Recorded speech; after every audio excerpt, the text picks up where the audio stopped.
Often you will be with the Prophet ﷺ in Jannah like this. So we have incentives to do good. Likewise, if we do something bad, you say you will be punished for doing a bad deed. But there are some deeds which are so great in their reward. It's like بِغَيْرِ حِسَابٍ. We cannot count them. Of those, 3 which we can mention today are fasting. There's fasting, there's the recitation of the Holy Quran, and charity. Out of the barakah and the rahmah of Allah is that He has obligated these 3 things on us in some form or the other throughout the year. Fasting is obligated upon us in the month of Ramadan. Charity we give throughout the year, or zakat once a year. Likewise, the tilawah of the Quran, we do it every single day, 20 to 50 times. So we start with fasting.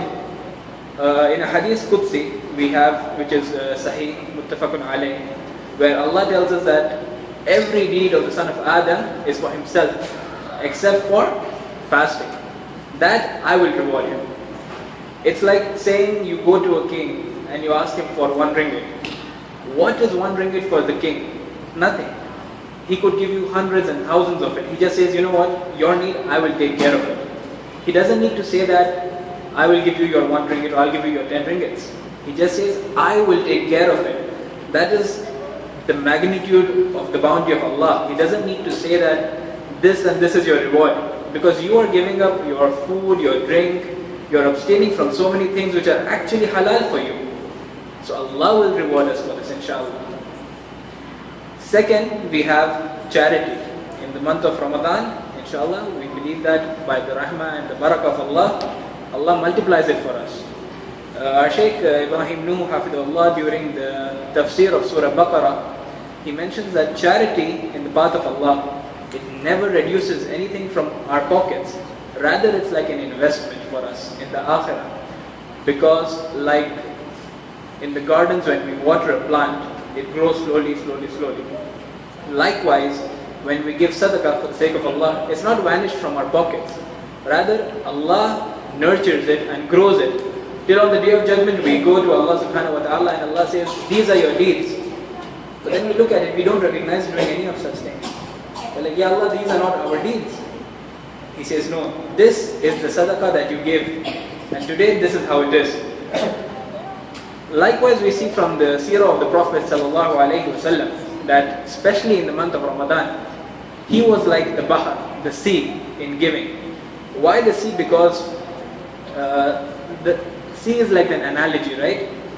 When you come to the sea from any side, you benefit from it. For some, it's like a protection. You don't get into the land because it's covered by the sea. Otherwise, it gives you fish, it gives you food.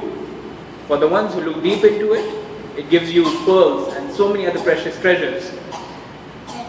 So we see from the Prophet ﷺ that no matter which direction the Sahaba, the Bedouins or whoever came to him, he never refused them. Be it a cloak, be it ether or any perfume. He always shared it with everyone. This was the sunnah of the Prophet ﷺ. Shaykh mentioned another point where he said it's of course a metaphor, it's not literal, where the Prophet ﷺ never said La in his life except for La ilaha illallah. Thirdly, we move on to the Ramadan, which is Sawm, the month of fasting. So, okay, we already mentioned the month of fasting, the recitation of the Quran. We have a hadith from Imran ibn Hussain radiallahu anh, where a man comes to the Prophet ﷺ and he enters the majlis of the Prophet ﷺ in Masjid Nabawi and he says, Assalamu alaikum. Prophet ﷺ says, 10. Another man comes, says, Assalamu alaikum wa rahmatullah. Prophet ﷺ says, 20. Another man comes, he says, Assalamu alaikum wa rahmatullahi wa barakatuh. At this, the Prophet ﷺ says, 30. So now all the Sahaba who are sitting around the Prophet ﷺ, it intrigues them. They want to find out what this 10, 20, 30 is. Later they find out that this is the reward for the one who says the salam. If you say just Assalamu alaikum, you get 10 rewards. If you say Assalamu alaikum wa rahmatullah, you get 20 rewards. If you say the whole complete thing, you get 30 rewards. But just pay attention, because I'm joining to hadiths here, so we have another hadith of Abdullah ibn Mas'ud radiallahu anhu, where the Prophet ﷺ has said that whoever recites a harf of the Holy Quran, he gets 10 rewards for it. And alif, lam, mim is not a harf. Rather, alif is a harf, lam is a harf, and mim is a harf. So for every harf that we recite of the Quran, we get 10 rewards each for it. So one of our mashayikh from Jamia Islamia Medina, he says that Shaykh ibn Uthaymeen, who is a Jayyid Faqih of our time, he combined between these two hadiths to show the importance and the immense rewards that we get for the recitation of the Quran. He says, just reciting an alif of the Quran is like saying Assalamu alaikum. If you say alif lam, it's like saying Assalamu alaikum wa rahmatullah. If you say alif lam mim, that's just the first 3 huruf of Surah Baqarah, you get the reward, 30 rewards of saying Assalamu alaikum wa rahmatullahi wa barakatuh. Such is the mercy and rahmah of Allah. The smallest of these, Allah has magnified it for us. So even if you are sitting, let's say we don't have time to hold the mushaf and whatnot, just reciting Surah Al-Fatiha.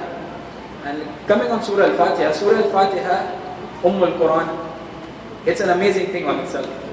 Because we can use it not just as a tilawah of the Quran, but rather even as a dua. Because Surah Fatiha itself, it teaches us the adab of making dua.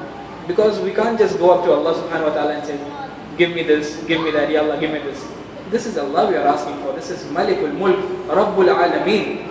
We need to have some adab. So this is what we see in Surah Fatiha, that it teaches us the adab of asking. We say, Alhamdulillahi Rabbil Alameen. We say that the hamd belongs to Allah. Maliki Yawmiddin. Allah is the owner of the Day of Judgment. So we are praising Allah subhanahu wa ta'ala. This is like one of those hacks to get your du'as accepted. We praise Allah. Then is Iyyaka na'budu wa Iyyaka nasta'in. We show that we are nothing without the help of Allah subhanahu wa ta'ala. And this is, we learn even in Surah Al-Imran, that we need to show again and again to Allah. We need to be humble. Only then is the dua accepted.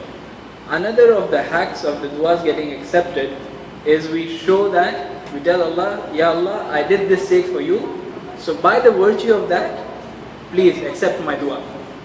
The basis for this is the story of the people of the cave. When they got stuck in the cave, they came and they had to, each of them, they told, we did this good thing, and slowly the rock moved and they were saved. A faida here is, whenever we think, especially in the month of Ramadan, that we've done a lot of good, we've prayed Taraweeh, we've given Sadaqah, we've stood up for Qiyam. One good thing is we can judge ourselves is just by imagining. If we were stuck in that cave, and do we have anything at all by which we can tell Allah that, Ya Allah, I did this sincerely for your sake and no one else's.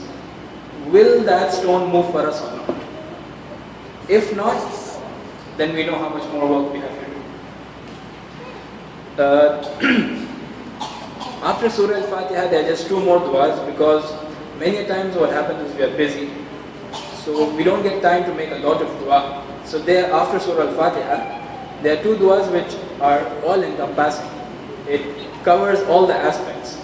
One is the ayah of Surah Al-Baqarah, 201, which is رَبَّنَا آتِنَا فِي الدُّنْيَا حَسَنَةً وَفِي الْآخِرَةِ حَسَنَةً وَقِنَا عَذَابَ النَّارِ. So here we are asking Allah subhanahu wa ta'ala for both the dunya as well as akhirah. So we don't really need to go by one by one. All encompassing dua. Third one. This was by Abul Fadl Al-Abbas ibn Abdul Muttalib, the uncle of the Prophet ﷺ. He had come to the Prophet ﷺ and he had said, Ya Rasulullah, give me a dua which I can ask Allah. Prophet ﷺ gave him, Allahumma inni as'aluka al-afiyah. He goes back, he comes again the next day. He says, Ya Rasulullah, this is not enough for me. Give me something bigger, something greater. He says, Ya uncle, this is the biggest thing you can get. Allahumma inni as'aluka al-afiyah. Ask Allah for afiyah. What is afiyah? To be saved from any affliction is afiyah. To be healthy is afiyah. To have enough money to sustain yourself is afiyah. To not be tested by trials or anything of that sort is afiyah. To be forgiven by Allah and not be punished is afiyah. So these are very easy and 3 small du'as which we can ask anytime. We are walking, we are sitting. Surah Fatiha. رَبَّنَا آتِنَا فِي الدُّنْيَا حَسَنَةً وَفِي الْآخِرَةِ حَسَنَةً وَقِنَا عَذَابَ النَّارِ. And lastly, اللهم إني أسألك العافية في الدنيا والآخرة. سبحانك اللهم وبحمدك أستغفرك وأتوب إليك.